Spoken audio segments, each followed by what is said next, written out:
Good morning class. आज life process की हमारी चौथी क्लास है। पिछली 3 क्लासों में हम काफी कुछ पढ़ चुके। आज हम पढ़ेंगे कि ह्यूमन बीइंग्स में डाइजेशन कैसे होता है। पिछली बार हमने पढ़ा था कि ह्यूमन बीइंग्स में कौन कौन से ऑर्गन हैं जो डाइजेशन में हेल्पफुल हैं और खाना कैसे एक ऑर्गन से दूसरे ऑर्गन तक पहुंचता है। तो आज हम पढ़ेंगे कि खाना किस किस ऑर्गन में उसके साथ क्या क्या घटित हो रहा है। सबसे पहले हम पढ़ते हैं माउथ के बारे में।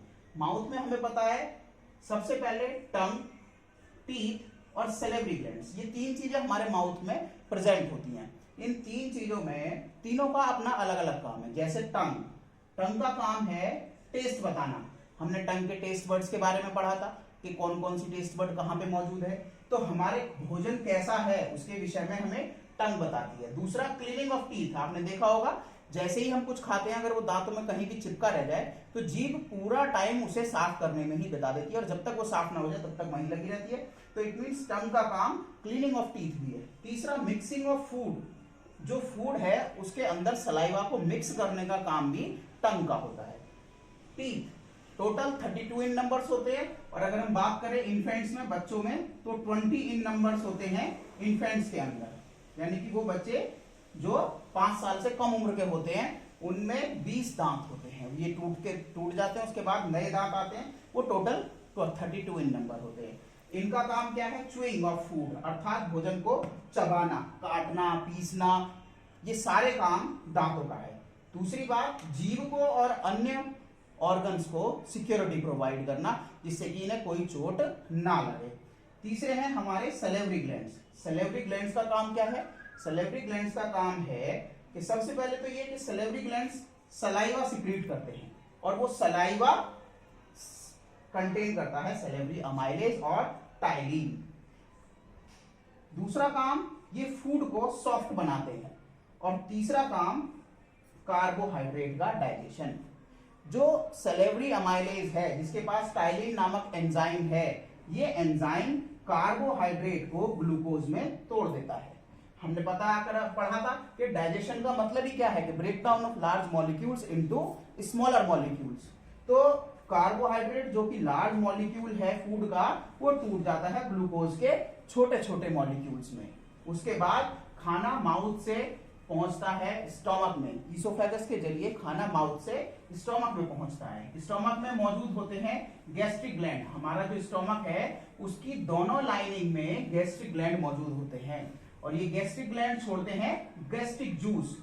इस गैस्ट्रिक जूस में 3 एंजाइम सीक्रेट होते हैं, पेप्सिनोजन, HCl और रेनिन। रेनिन एंजाइम सिर्फ इन्फेंट्स में होता है, यानी कि वो बच्चे जो सिर्फ अपनी मम्मी के दूध पे डिपेंड करते हैं, ये रेनिन एंजाइम उसमें सीक्रेट होता है। आपने देखा होगा बच्चे दूध पीने के बाद अगर वॉमिटिंग करते हैं तो दही बन के निकलता है। तो इसका सिर्फ यही काम है कि ये लिक्विड फूड को सॉलिड में कन्वर्ट कर देता है, यानी कि मिल्क को मिल्क कर्ड में कन्वर्ट करता है। पेप्सिनोजन का काम क्या है? पेप्सिनोजन एक इनएक्टिव फॉर्म है। इनएक्टिव मतलब जब तक ये शरीर के अंदर मौजूद होता है ये इनएक्टिव है।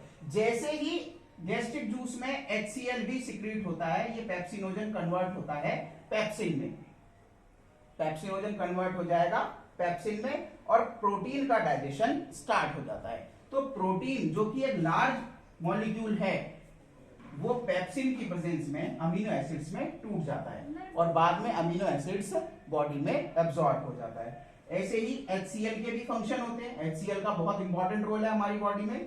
सबसे पहला कि ये माइक्रो ऑर्गेनिजम्स को किल करता है। दूसरा, ये सलाइवा की एक्टिविटी को स्टॉप कर देता है। जो खाना माउथ से स्टोमक के अंदर आ रहा है जिसमें पहले से कार्बोहाइड्रेट का डाइजेशन स्टार्ट हो चुका था, ये उसकी एक्टिविटी को स्टॉप कर देगा। दूसरा, एक्टिवेटेड पेप्सिनोजन, ये क्या काम करता है? पेप्सिनोजन को एक्टिवेट करता है कि पेप्सिन में कन्वर्ट हो जाए और अपना काम शुरू कर। और पेट के अंदर एक एसिडिक मीडियम बनाए रहता है। आपने देखा होगा कि कई बार अगर आप खाना ना खाओ तो आपके पेट में जलन होने लगती है या समय पे खाना ना मिले तो पेट में एसिड बनने लगता है। तो वही एसिडिक मीडियम ये गैस्ट्रिक जूस कंटेन करता है। स्टोमक के बाद खाना पहुंचता है स्मॉल इंटेस्टाइन में। स्मॉल इंटेस्टाइन हमारी 3 पार्ट्स में है और इन तीनों पार्ट्स का अपना अलग अलग रोल है। तो सबसे पहला पार्ट है ड्यूडेनम। सबसे पहला पार्ट है ड्यूडेनम। इस ड्यूडेनम में 2 ऑर्गन जुड़ते हैं, एक लीवर और एक पेनक्रियाज। लीवर के अपने अलग काम है और पेनक्रियाज के अपने अलग काम है। लीवर क्या काम करता है? लीवर एक ऐसा ऑर्गन है जो ट्रायंगुलर शेप का होता है। अगर हम इसकी शेप बना के देखें तो कुछ ऐसी होती है और ये बाइलोब्ड होता है। बाइलोब्ड का मतलब एक हिस्सा ये, एक हिस्सा ये, दो हिस्सों में मौजूद है। इसीलिए कहा जाता है कि ये एक रीजनरेटिव ऑर्गन है। अगर खराब भी हो जाता है तो इसको अपने आप ठीक करने की पावर इसके पास है। ये छोड़ता है बाइल जूस। लीवर का काम है बाइल जूस सिक्रीट करना और उस बाइल जूस में मौजूद होते हैं बिलीरुबिन और बिलीवर्डिन, जिनका काम है इमल्सिफिकेशन ऑफ फैट। अब इमल्सिफिकेशन क्या है? Emulsification is a process in which large droplets of fat break down into the smaller droplets, यानी कि फैट की एक बड़ी बूंद छोटी छोटी बूंदों में टूट जाती है। इसको कहा जाता है इमल्सिफिकेशन ऑफ फैट। और यही है फैट का डाइजेशन, यानी कि फैट कोई टूटता नहीं है, सिर्फ बड़ी बूंद छोटी बूंदों में टूटती है। फैट फैटी एसिड्स में टूट जाता है, प्लस इसमें ग्लिसरॉल अलग निकलता है, तो ये फैट भी डाइजेस्ट हो जाता है। ऐसे ही पेनक्रियाज, ये पेनक्रियाज एक लीफ लाइक ऑर्गन है, एक पत्ती के आकार का ऑर्गन जो कि हेट्रोक्राइन ग्लैंड है। एक ऐसा ग्लैंड जो एंजाइम भी छोड़ता है और जो हार्मोन भी छोड़ता है, उसे हम हेट्रोक्राइन ग्लैंड कहते हैं। यानी कि एंडोक्राइन प्लस एक्सोक्राइन अगर दोनों है तो उसे हम हेट्रोक्राइन कहेंगे। और ये ट्रिप्सिनोजन नाम का एक एंजाइम छोड़ता है जिसका काम है प्रोटीन के डाइजेशन में हेल्प करना। तो हमारा प्रोटीन का डाइजेशन स्टोमक में भी होता है और स्मॉल इंटेस्टाइन में भी होता है।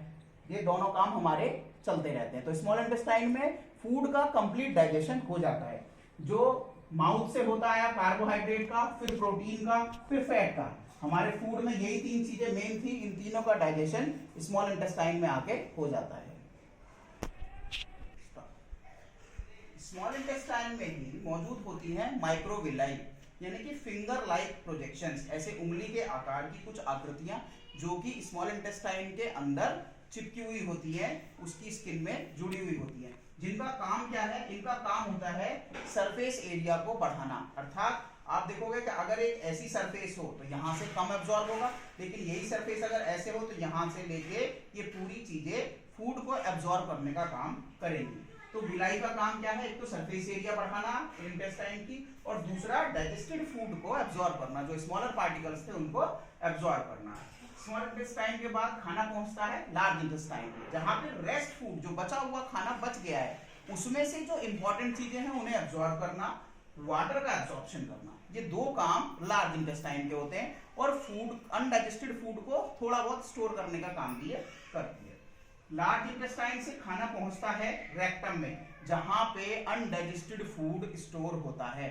वो भोजन जो बिना पचे, जो बिना डाइजेस्ट हुए और जो वेस्ट मटेरियल बच गया है, वो रेक्टम में जाके स्टोर हो जाएगा। वहां से खाना एनस के द्वारा अनडाइजेस्टेड फूड बाहर कर दिया जाता है और पूरा हो जाता है। तो ये कंप्लीट डाइजेशन हमारा माउथ से लेके एनस तक का कंप्लीट होता है। Thank you.